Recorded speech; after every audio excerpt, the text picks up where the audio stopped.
Our top story for this half hour: Libya's UN-backed government forces push back troops loyal to Khalifa Haftar near Tripoli after the renegade general ordered the advance toward the capital. Government forces say that they've retaken a key checkpoint from Haftar's loyalists from 30 kilometers outside the capital. They've also captured scores of prisoners and confiscated some 60 vehicles. The UN chief has raised the alarm about the escalating violence in the African nation. Antonio Guterres is set to meet General Haftar after he held talks with the internationally recognized government in Tripoli. The UN Security Council is to discuss the Libya crisis at a closed-door meeting shortly. Meanwhile, Russia has expressed hope that the ongoing crisis will not lead to renewed bloodshed. Over the past years, Libya has been divided between the UN-backed government in Tripoli and a parallel administration allied to Haftar in the east.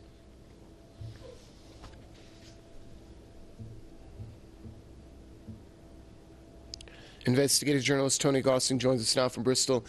Sir, welcome to the program. First of all, let's get your thoughts on the recent escalation of tensions in Libya and where it could lead.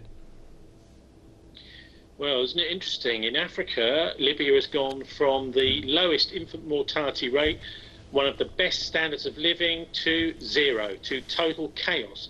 Since President Gaddafi was executed by a mob in October 2011, and those mercenaries that had been fighting him then moved on to, basically left Libya, many of them at that point, and moved on to Syria to fight in the Syrian so-called civil war, which was really a proxy war perpetrated by NATO. These people, the people involved in both of these wars, were allegedly Salafist Takfiris, some of them, but actually mainly motivated by money. They would work for the highest bidders.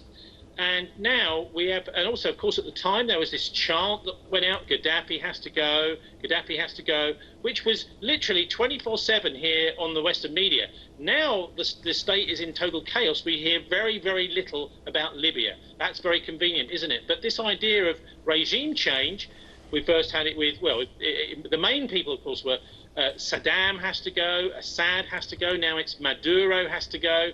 It sounds like a scratchy record, and this is really the mass media here in the West being abused as the spearhead, really, of the war machine, and working literally for Western armed interests to try and grab land around the world in strategic areas that they want possession of property.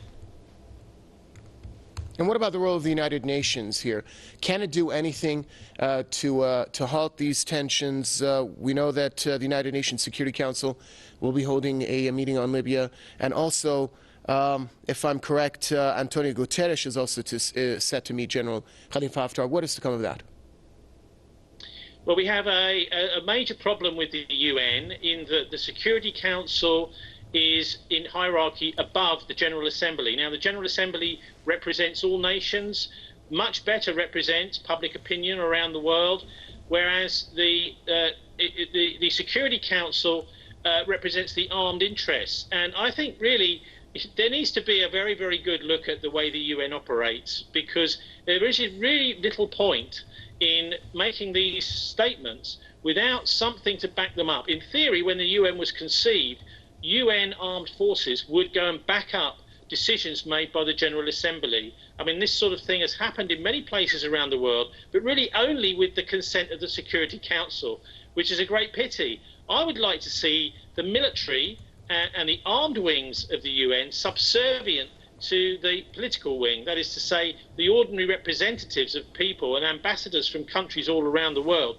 which is a much better spread of interest. But look, let's not forget one of the main reasons why Gaddafi was toppled, which is that he, not only was it a very glowing example of a very well-run country with the people with a good standard of living, but he was starting to set up this African Gold Dinar in Africa, which would have been a competition with the IMF and the World Bank, and enable African leaders to borrow money to invest in their own countries at very little rates of interest and not controlled by the Western post-war elite institutions of finance. So what we've really seen here, I think, in Libya is a divide and ruin. It would be really nice to think that the UN can really make a difference, but it won't be able to make a difference until there are boots on the ground that are led by a consensus from around the world rather than just the usual suspects, NATO, Israel, and the United States and the Western military powers.